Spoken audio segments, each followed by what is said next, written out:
and welcome everybody to this one-hour webinar, during which we hope to describe the cultural and linguistic factors that we as clinicians, and most of us I noticed who were registered are clinicians, when we think about assessment of culturally and linguistically diverse students, there are a number of cultural and linguistic factors that we must consider, factors that are not necessarily relevant when we're thinking about the assessment of monolingual students, students who speak English. So I'm going to use some examples toward the end of our presentation today from work with young children, but I hope that you will see that the information that we're sharing really will be applicable to bilingual and multilingual individuals of all ages. So when I talk about an assessment, for example, that you'd use with young children, you think about similar assessments that are available for older children, and even thinking sometimes when you think about teenagers in high school. Before we get started, and some of you probably have heard me present before, I am a school psychologist by background, and I've worked in a number of settings related to school psychology in a university setting, also in a school district. And I also worked as a psychologist in private practice. I am now employed by Pearson. Pearson Clinical Assessment is the sponsor of this presentation.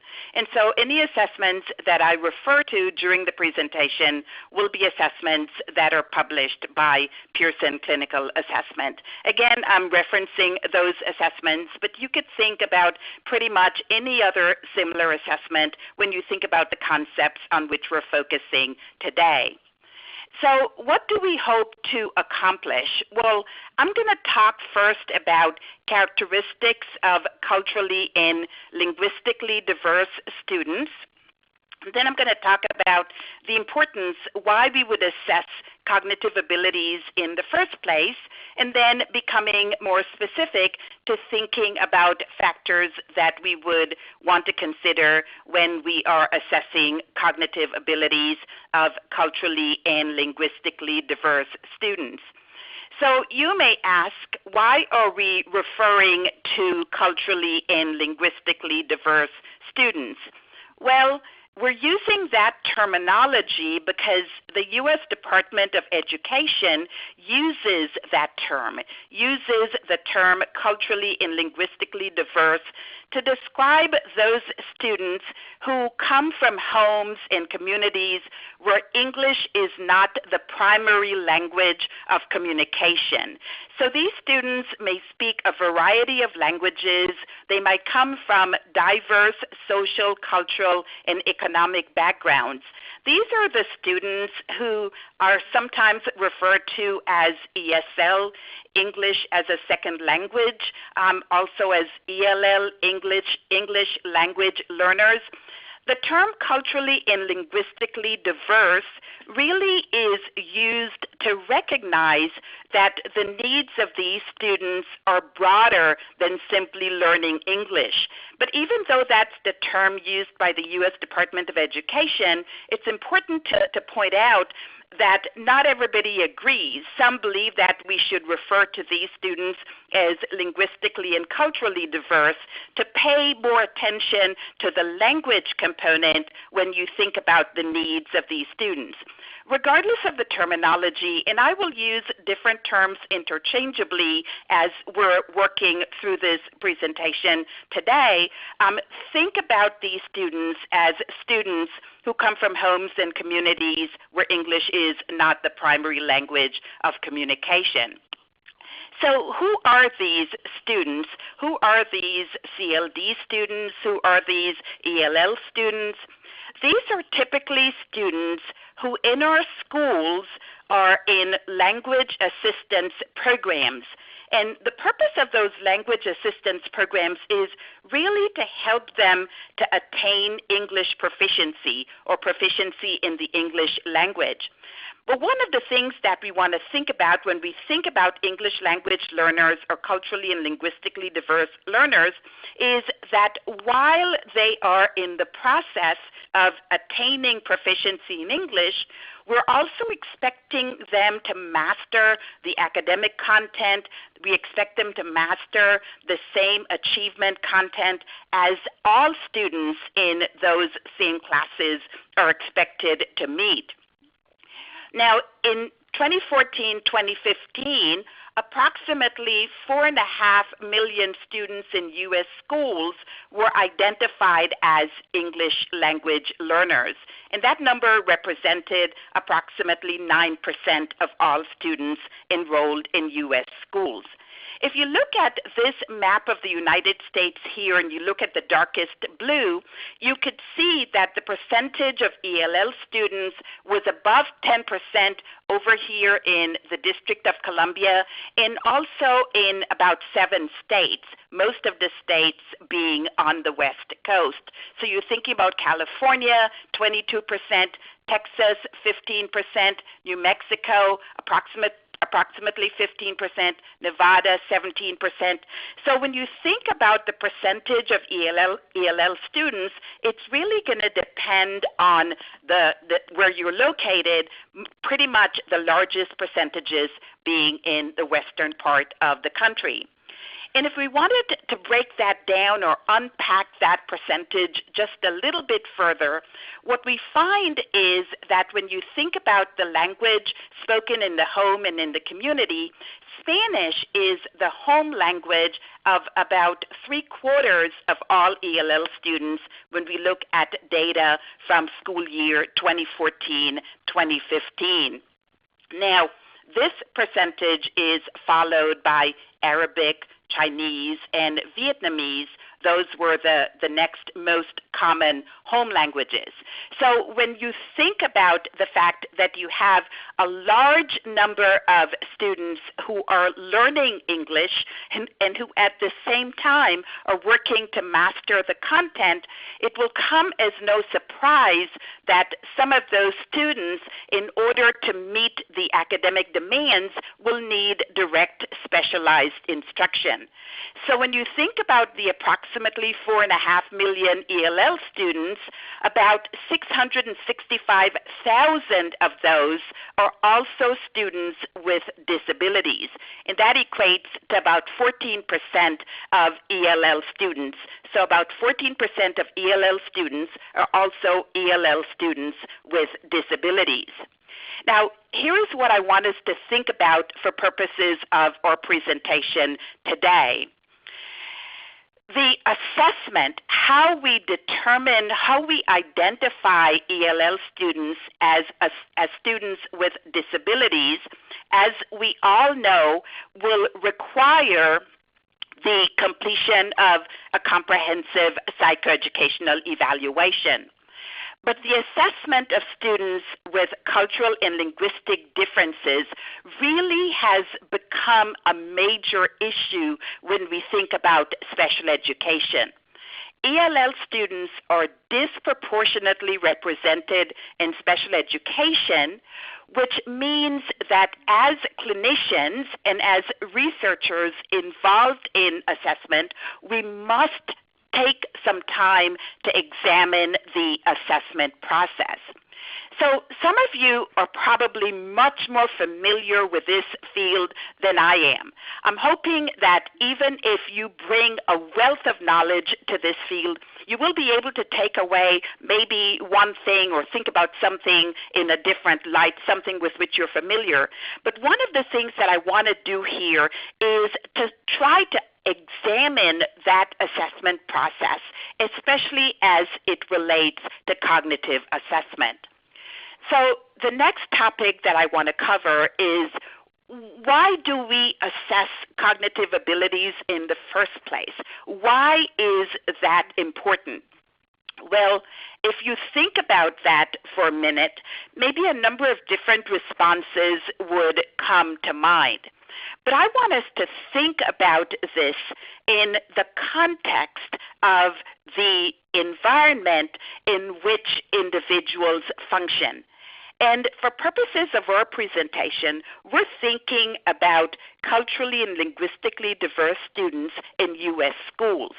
But I want to remind us of something that Dr. Wexler talked about years ago in around 1975, and he actually introduced this concept before in the 1940s when he was working on his first measure of intelligence, the Wexler-Bellevue. And one of the things that he talked about was really what we measure with tests of intelligence.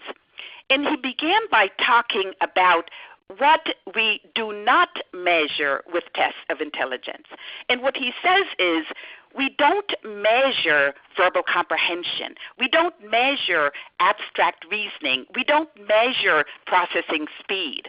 What we measure is the ability of the individual to understand his or her functional environment and the individual's resourcefulness to cope with its challenges. So when I think about my work in schools, really what I am looking for when I'm testing a child, I'm going to a classroom, I'm inviting a child to accompany me to my lovely office. Y'all know, y'all have them in the school, right, just like I did. This huge, big office. Well, really mine was a little broom closet, but be that as it may. Okay. When you work with that child, what you really are trying to find out is whether or not this child has the resources, and today I'm going to be focusing on the cognitive resources to cope with the demands of his or her environment. That is the focus. That is really the purpose. But sometimes we also have to contribute to the identification of a student's educational needs. And sometimes when we have to do that, we're guided not as much by that lofty goal, which is to really understand whether or not the child is capable of coping with environmental demands. We think about what maybe the state regulations require, maybe what the federal guidelines require. And so when you think about the identification of educational needs, you think about the 13 different disability categories that are described in IDEA, and you think about several of those as expressly requiring information on cognitive abilities, right? So you think about maybe the category developmental delay. That would be characterized by delays in one or more of 5 domains, one domain being the cognitive domain. Emotional disturbance would require us to rule out intellectual factors as contributing to that inability to learn, an inability to learn that cannot be explained by intellectual factors. Intellectual disabilities, you think about sub-average intellectual functioning. And then specific learning disability, I think in the past we always thought about at least near average intelligence. More recently, I think we're thinking more about a pattern of cognitive strengths and weaknesses. But sometimes the assessment of cognitive abilities is guided by legal requirements, by state guidelines.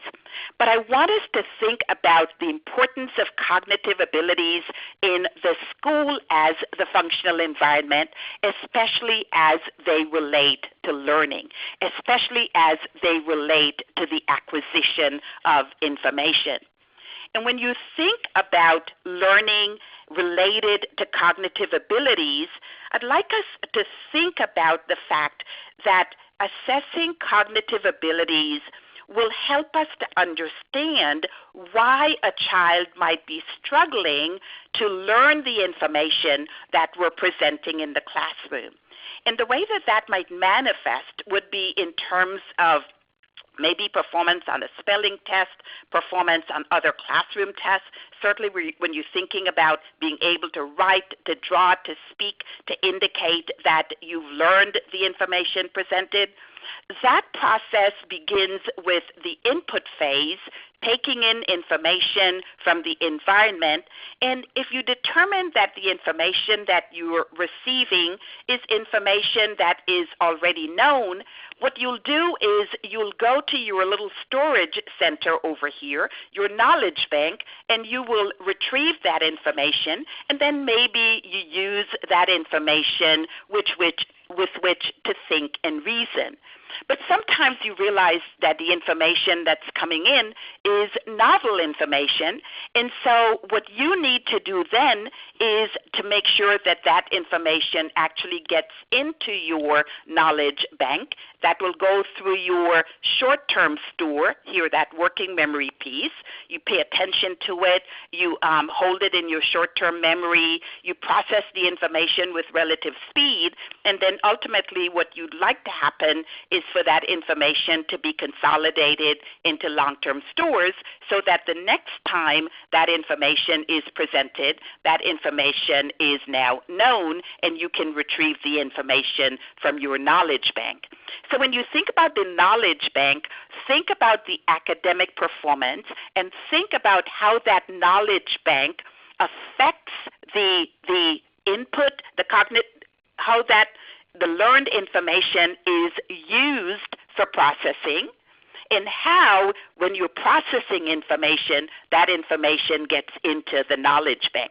So you see how these three pieces, the active processing of information, you want me to be able to receive the information, to process the information with relative speed, and you want me to be able to use that information for reading comprehension, for math problem solving, for written expression.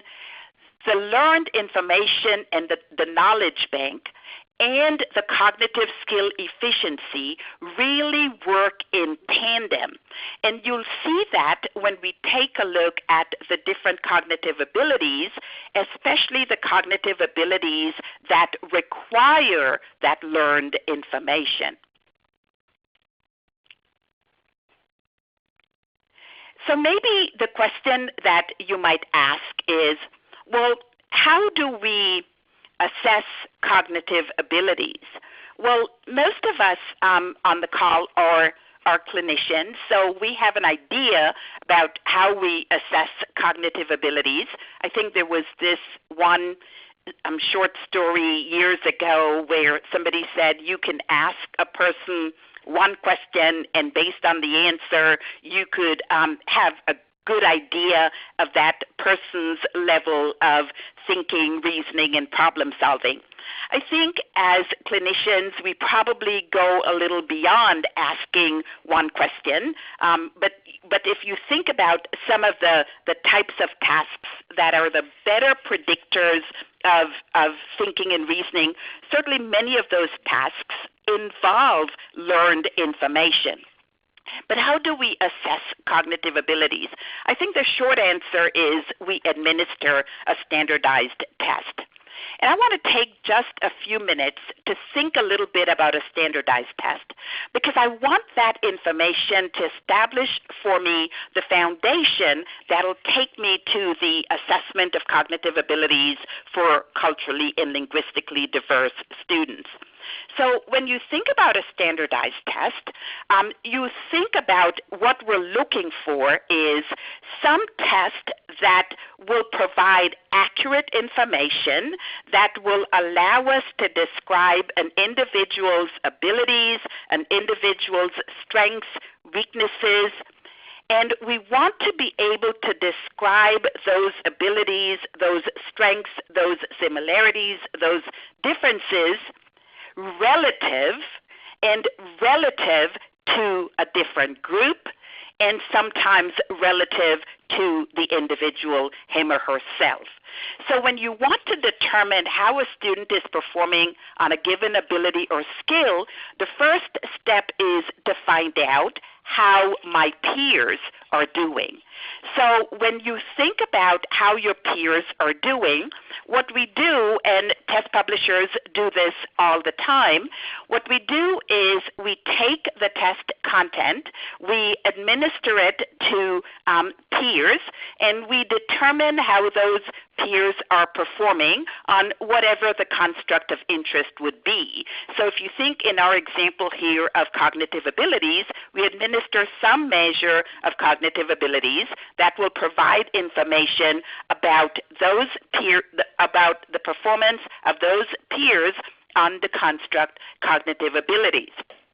So when we do that, what we're doing is we are identifying this group of peers as the normative sample. So we assess the performance of the normative sample, and we use their data to identify the median performance, right?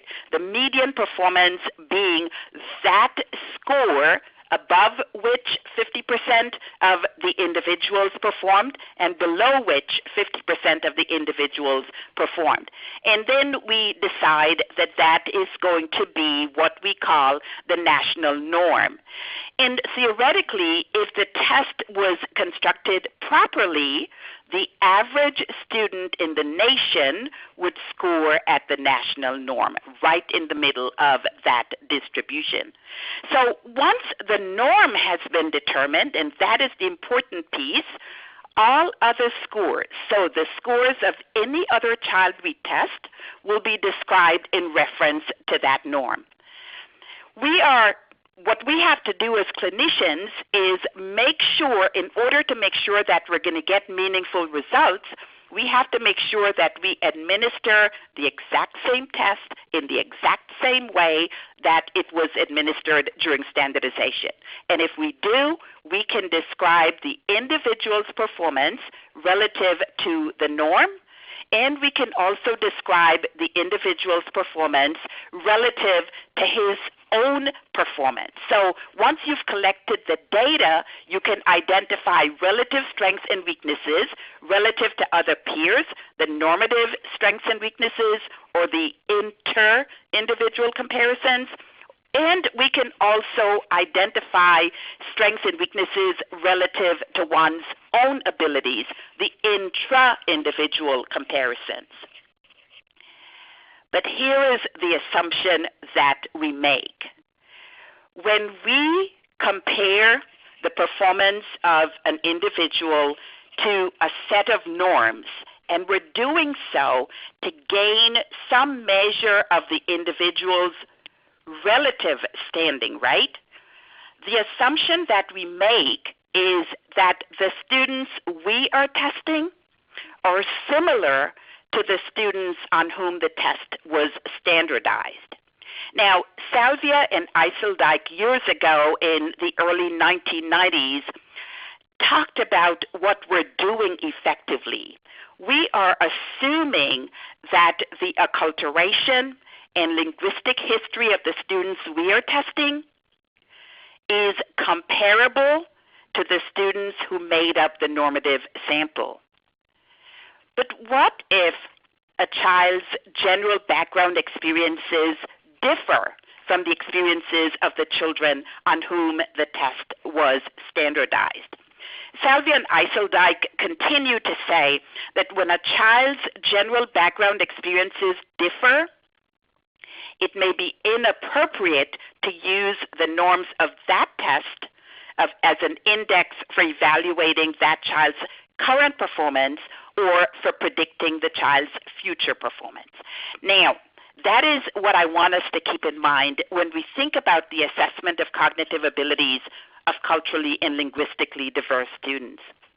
Now, I'm sure most of you have seen this lovely cartoon where you're thinking about the fair selection, right? For a fair selection, everybody has to take the same exam. please climb that tree. And I always ask myself when I look at this, I wonder for what purposes the selection was being made. Are these animals being selected to determine whether or not they can keep themselves safe and secure in their environments? And how would climbing a tree actually provide that type of information? So the question that you ask, is this a fair assessment of maybe, I don't know, climbing a tree?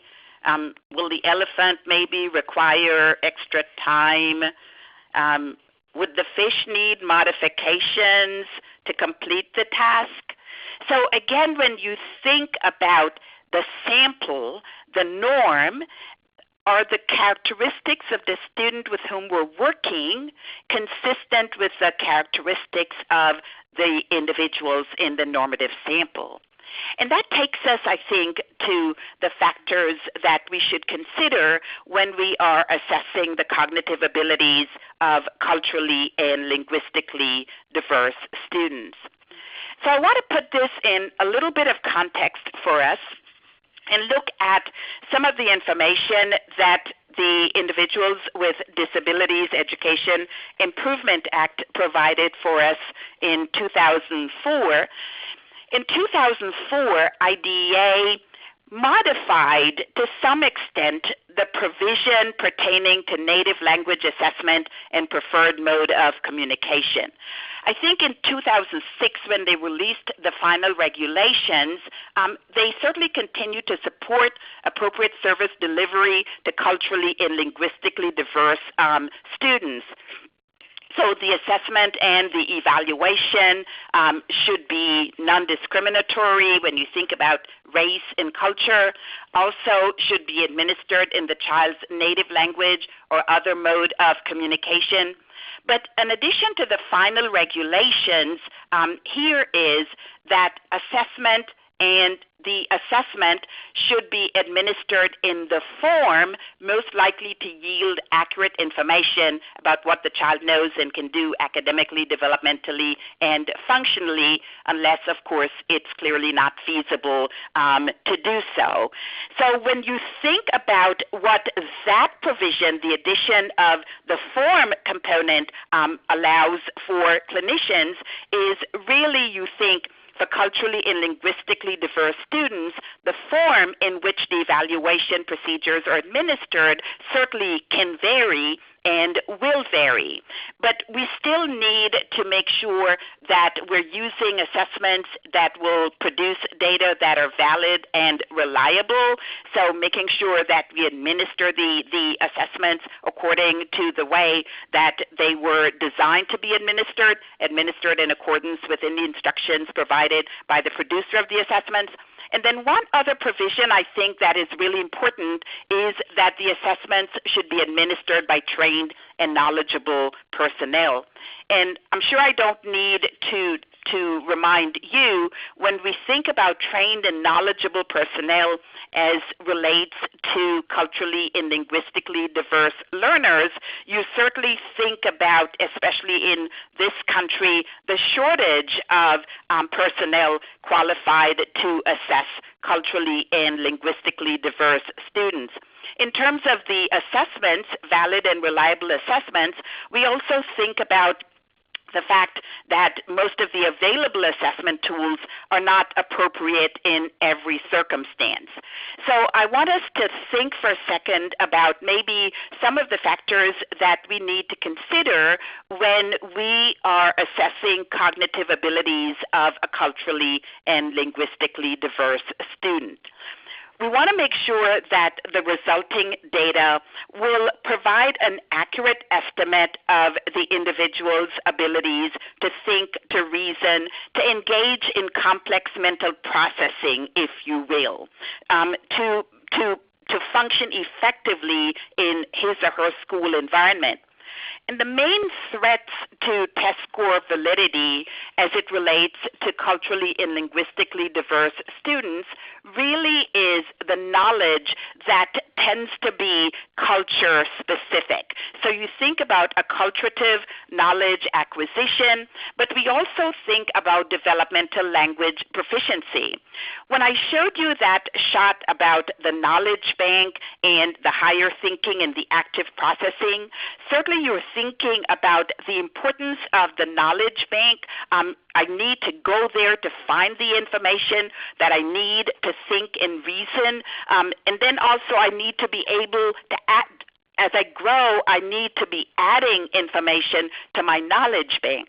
So when you think about what we're going to be assessing with measures of cognitive abilities, some of those components will require specific cultural knowledge. And when you think about the tests that we use as psychologists, as clinicians, most of those tests were developed and normed in the U.S., right?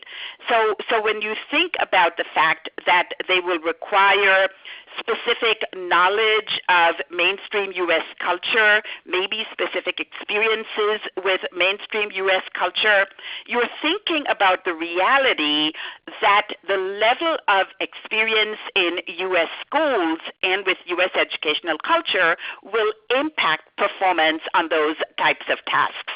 So a child who's been in U.S. schools, all of his school history, and maybe is now in 7th grade, certainly you're thinking about that child as having more knowledge related to mainstream U.S. culture than a child who enters maybe 1st grade just immigrating here from Puerto Rico, for example. But in addition to that cultural content, many of the tests that we use require language communication. And language really is important for understanding the instructions. Some tasks require an expressive or an oral language response. Some tasks require me to actually retrieve lexical knowledge, word knowledge from my knowledge bank.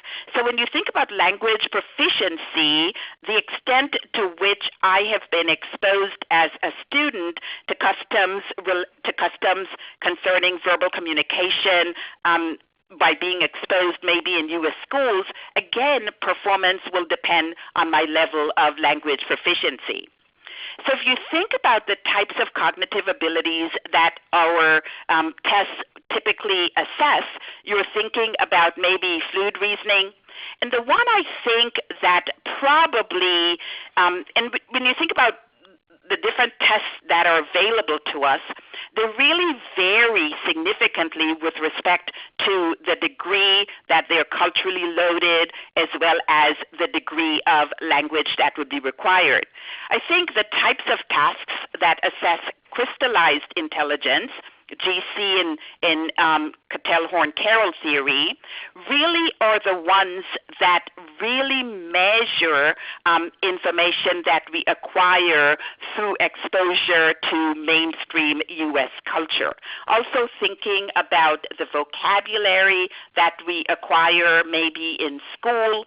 But even though crystallized intelligence probably has the most significant cultural loading and the most significant linguistic demands, tasks like fluid reasoning also have significant cultural, well, maybe not as much cultural loading depending on the type of task that you use. So for example, a fluid reasoning task like matrix reasoning probably would not have as much cultural loading as a fluid reasoning task like picture concepts, where you're actually presenting nameable stimuli, pictures whose names are familiar to most children who are exposed to U.S. culture. That type of task would have more crystallized demands than, say, a task like matrix reasoning. Similarly, when you think about short-term memory, the language demands would depend on the type of stimuli that we're using to assess short-term memory, as would be the case with long-term storage and retrieval. So again, when you're thinking about the tools that are available to us now, think about the extent to which performance on that task would be affected by my acculturative knowledge and my language proficiency. So just to maybe look at an example in terms of the demands of cognitive tasks. If you look, for example, at this matrix problem over here on the left, this would be a type of problem that uses universal geometric shapes. The shapes that are used in that particular test would be recognizable by children with any level of education. The verbal instruction at the front end is minimal, and the response is a touching response, so you don't need to use language to respond. So a task like that would minimize the impact that language skills and cultural background would have on the performance of that particular task. If you compare that to the questions that I have over here to the right, and this, of course, would be a measure of fluid reasoning, if you compare that type of task to the questions I have over here to the right, for example, what does magnificent mean? Well, what does magnificent mean requires that I can go into my knowledge bank, find the word magnificent, find associated with that word its meaning, and then produce the language to help you understand that I know what that word means. And then when you think about something like, why do we need trains? Well, I don't know. I've never seen a train before. I just moved to this country. We didn't have TV in my country. I don't even know what a train is, so I don't know why we need them. Again, think about the level of cultural knowledge that would be necessary in order to answer that question. And then what if I give you maybe on a math type problem, on an arithmetic test, for example, I give you maybe a square and ask you to tell me the perimeter of that square. Well, first of all, you don't even know what the word perimeter means. But if I had asked you, but maybe you know the concept, right? Maybe you just were educated in a different language, and so you know the concept perimeter, but you know it using a different word. So if you think about the degree of cultural loading, the linguistic demands of tasks, think about how important it is before we work with a child to think about the child's level of acculturation. Some students enter school with knowledge of the values and beliefs of their own culture, and some are bicultural, right? So again, it's important for us to think about their level of acculturative knowledge, because ultimately when we generate scores, we want to be able to know that those scores accurately reflect the construct of interest and not the impact of acculturative knowledge. Similarly, when you think about language proficiency, you might be working with a child who is monolingual in his or her native language, and of course the requirements are going to be different compared to a child who might be monolingual in English or to a child who comprehends and produces both English and the native language equally, who's able to code switch when you think about the typical bilingual child. And also when you think about language proficiency, it's important to think about proficiency on that continuum, but it's also important for us to think about proficiency in terms of the demands of the functional environment. So when we think about what is required in school, the listening, the speaking, the reading, and the writing, you think about those cognitive you think about the cognitive academic language, proficiency of those cognitive academic language concepts and vocabulary that will allow us to succeed in school, compared to the basic interpersonal communication skills that many children are able to use to communicate in day-to-day social situations, but not necessarily meaning that they have developed proficiency in those cognitive academic language concepts. So Sam Ortiz and a number of different researchers have talked about different ways that we as clinicians can address the test score validity for CLD learners. And there are a number of different methods that are described in the literature. one of which is the modified method, and that actually is something that most clinicians do throughout the course of their practice. You're thinking about modifying or altering the assessment. We refer to that as testing of the limits, where I may modify the standardized procedures in an attempt to help the examinee perform to the best of his or her ability. Now, one of the things that is a drawback when you think about the modifying or altering of the assessment is that any modification to standardized procedures will invalidate the results.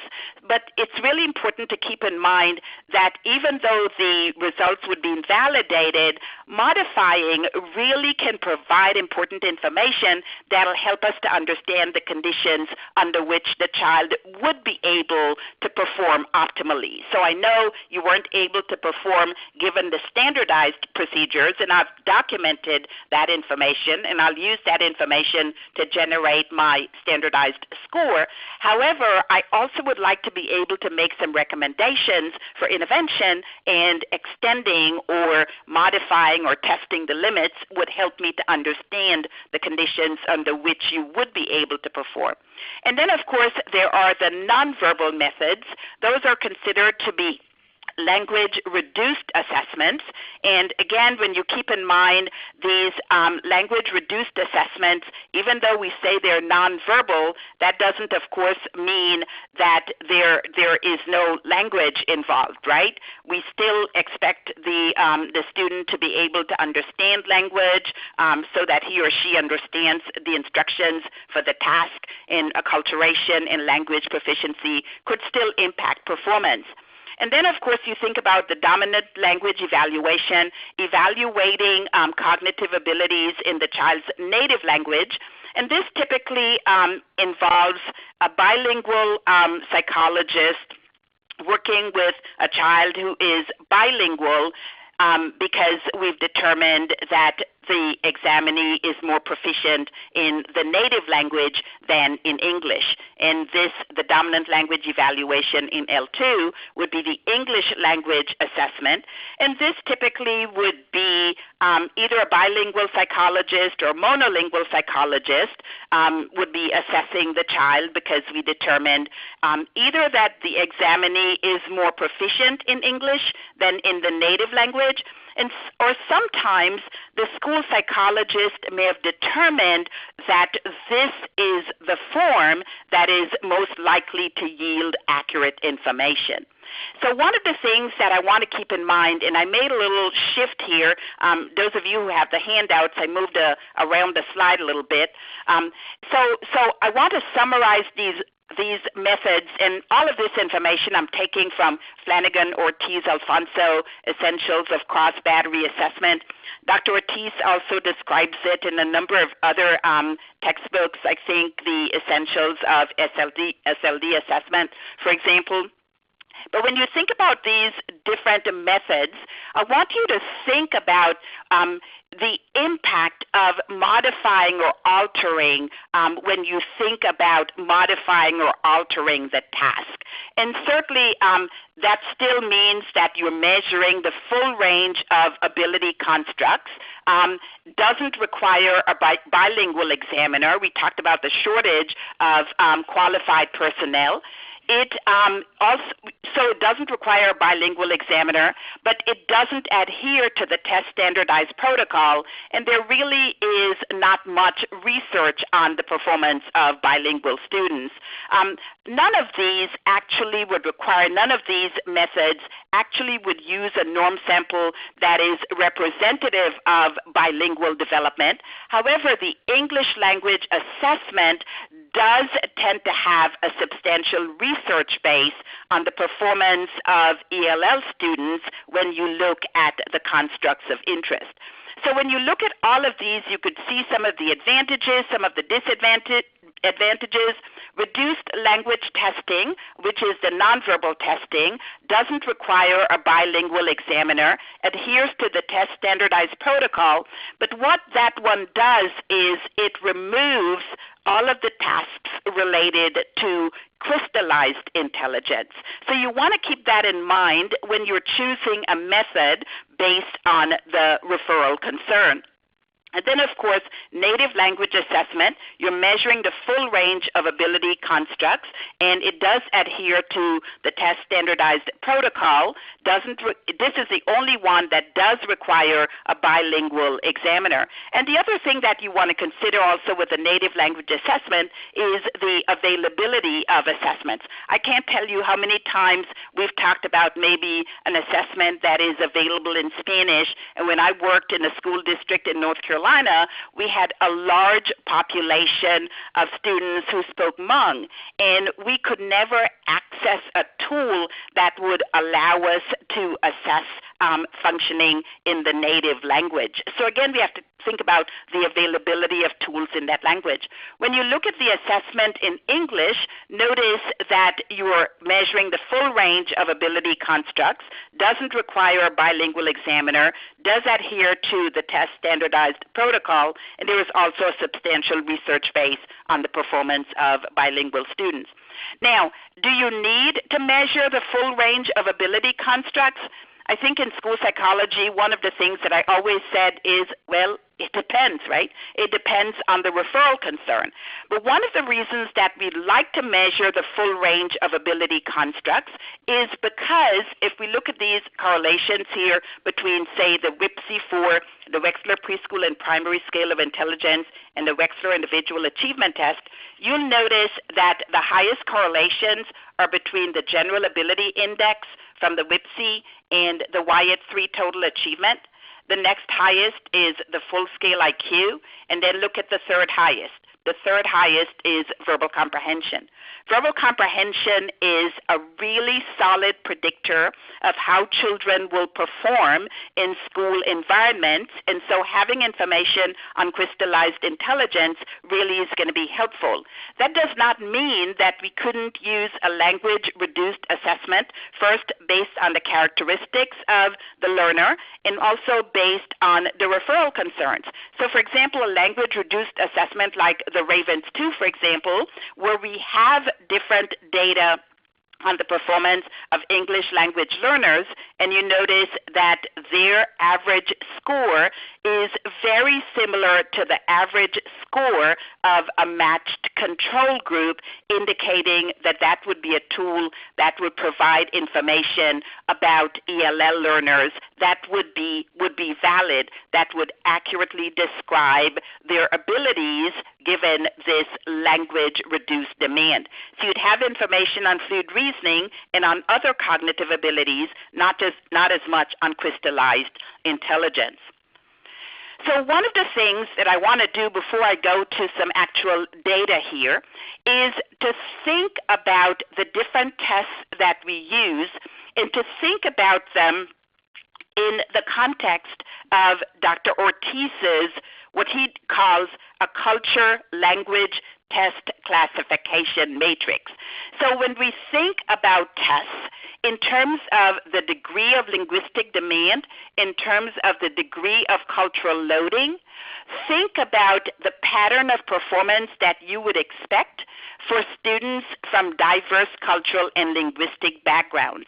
And it should come as no surprise that the higher the linguistic demands, the higher the degree of cultural loading, the most impacted performance would be on those tasks that have high linguistic demands and high cultural loadings. Similarly, performance would be least affected, like we saw on the Ravens 2, for example, on tasks with low linguistic demands and low cultural loading. So when you think about any tool, and I'm going to use as my example today the WPPSI-IV, when you think about any of the assessments that you use, think about the scores that you can derive from those tools. Think about those in terms of the degree of linguistic demand and the degree of cultural loading. So if I look at the WPPSI-IV, for example, look at these scores for a small group of English language learners, data that we collected during standardization of WPPSI-IV. Notice that your two lowest scores or 87.6, your ELL mean for the verbal comprehension index, and the next lowest is the vocabulary acquisition index, which measures receptive and expressive vocabulary. All of the other scores cluster around the mean of 100. So again, when you think about the WPPSI, for example, think about the subtests that load on the verbal comprehension index and the subtests that load on the vocabulary acquisition index as the ones that have the high, that would fall in that little box, high linguistic demand and high cultural loading. At the subtest level, notice that your lowest score, comprehension, that requires significant acculturative knowledge, also information that requires a significant degree of general factual knowledge, and then also look at picture naming. That requires me to look at a picture and then retrieve from long-term memory the word associated with that picture, and then also look at similarities in vocabulary. So again, you notice that your lowest scores are the ones that measure crystallized intelligence. So I want to think about this information now in the context of some data that we derived for a student who was 5 years, 7 months old, JL. And this is a student who is described by his parents and teacher as bilingual. He was born in Florida to parents who had moved to the U.S. mainland from Puerto Rico. He attends, and I want to describe some of this background information so that you could see whether or not there is general community support for a specific language. He attends La Iglesia Católica, which is within walking distance from his home. I think that's important information related to general community support for his native language. Then you think also about any direct influences on language development that might be outside the home. His first educational experience was this school year when he enrolled in kindergarten, where English is the language spoken in his current school. Also, you want to think about his personal and his home environment. He lives with his parents, a younger sister, with his maternal grandparents who speak Spanish only. His parents understand some English. They speak mostly Spanish in the home. So again, when you think about some of these variables, you think about them in terms of acculturative knowledge as well as tasks with significant linguistic demands. So we decided that we would begin by administering the WPPSI-IV based on information that we gathered from interviews, from observations, from interactions with the teacher. And based on his performance on the WPPSI-IV, we would make recommendations about how to proceed. So based on what I just showed you with respect to WPPSI-IV, when you think about the tasks that have high linguistic demands and high cultural loading, when we look at his full-scale IQ, which is 96, and his scores on the primary indices, verbal comprehension, visual spatial, fluid reasoning, working memory, and processing speed, you will notice that most of his scores cluster around the mean of 100, standard deviation 15, 103 for visual spatial, 103 for fluid reasoning, 103 for processing speed, 97 for working memory. And then we have what appears to be the outlier score, which is this 79 for verbal comprehension. So I'm looking at these scores and I'm trying to think in my mind about a pattern, and I want to be able to unpack and use actual data to support the hypothesis that I'm generating just from looking at these data, that verbal comprehension, whatever we measure with that verbal comprehension index, would be a relative weakness. And to do that, I look at his index scores and I compare them to see whether or not this 79 is a weakness relative to different other scores. So I'm first going to start by comparing it to a comparison score, which is the mean that I derived from those 5 index scores. So the comparison score is 97. The difference between the two is 18 points.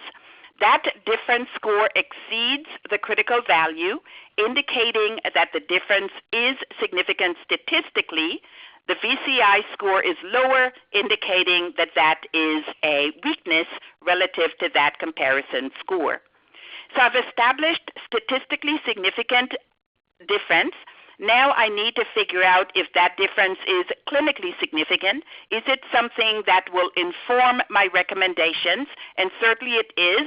A difference of that magnitude in that direction occurred in approximately 2% of individuals of a similar ability level. You'll notice that the other scores are pretty consistent with that comparison score. I also have some additional support for the relative weakness in verbal comprehension. Notice here all of the index score comparisons that compare verbal comprehension to either of the other 4 indices. Notice that those differences are statistically significant. So 79, verbal comprehension is a weakness relative to visual spatial, relative to fluid reasoning, relative to working memory, and relative to processing speed. Now in terms of clinical significance, notice my base rates over here. Some people say any difference score that occurs in 10% or fewer, that would be considered to indicate a clinically significant difference. Other researchers say 15%. Either way, when you look at the base rates here, certainly you recognize that verbal comprehension is a weakness relative to performance on these tasks that assess different cognitive abilities. When you go to the subtest level, you have what I think you suspected, which is that the 2 subtests that make up verbal comprehension also are weaknesses relative to a comparison score, the comparison score being the mean derived from the 10 core subtests. And also what we see here is that matrix reasoning is a relative strength. And that's probably going to be really important when you think about similarities and matrices. Both require those reasoning and conceptualization, concept formation demands. One that uses maybe abstract stimuli, matrix reasoning, and similarities that uses that requires vocabulary knowledge. I can also look at the subtest to see if there are differences between the scores on the subtest that make up an index, and the only one where you see some differences would be matrix reasoning and picture concepts. The 5-point difference between the two is significant statistically and is also significant clinically. And I'm going to say something about that because it's really important when you think about matrix reasoning and picture concepts. One of the things about picture concepts, both require conceptualization and reasoning. The difference between the two is that picture concepts actually uses nameable stimuli. And so when you think about nameable stimuli, think about that crystallized component.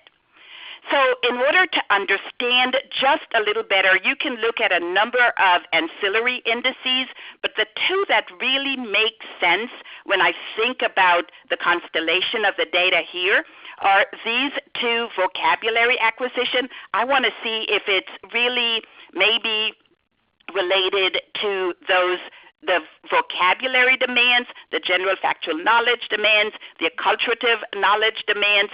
Is it vocabulary? I looked at acculturative knowledge when I looked at information and similarities, but now I want to tease out to see if it also is related to vocabulary acquisition. And you could see here receptive vocabulary 6, picture naming 6. The output demand really didn't make a difference. On this one I have to point. On this one I have to say performance was consistent. When you look over here at the nonverbal, notice that that nonverbal score compared to the 78 for vocabulary is 103. But one of the things I want to point out for you, these differences aren't significant, but we can't help but notice that the 2 lowest scores here in nonverbal are for picture memory and picture concepts, both of which use nameable stimuli. So again, when you think about looking at the validity of your data, think about what the data communicate based on the demands of the tasks.